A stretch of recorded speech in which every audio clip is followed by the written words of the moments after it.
Magandang umaga, kumusta po? Narito po ulit ang update natin para sa lagay ng ating panahon. Ngayong umaga po ng March 13, 2024 na kung saan sa ngayon po ay patuloy pa rin ang pag-ihip ng hanging amihan lalo na po dito sa Northern Luzon habang may shear line po na nakakaapekto ngayon dyan sa ilang bahagi ng Quezon at Aurora. Ang easterlies ay patuloy rin ang pag-ihip dyan sa silangang bahagi ng Visayas at Mindanao.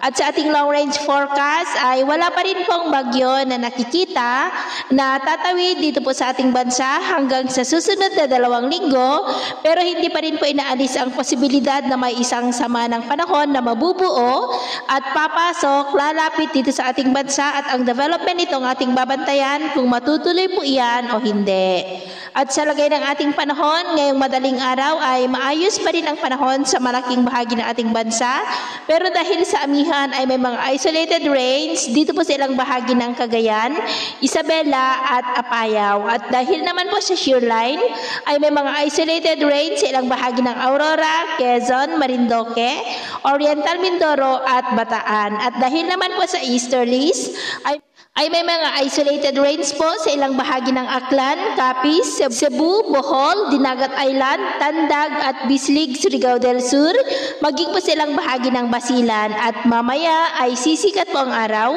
sa malaking bahagi ng ating bansa pero may tsansa pa rin ng maulap na kalangitan with isolated rains.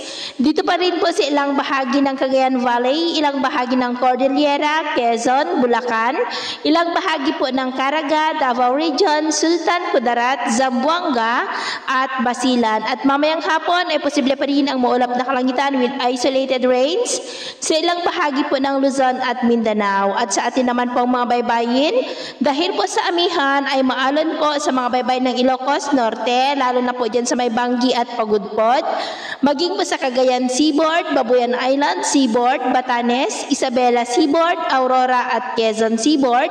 Nang maalon ay posible po na aabot hanggang sa 2.5 to 3.5 meters height.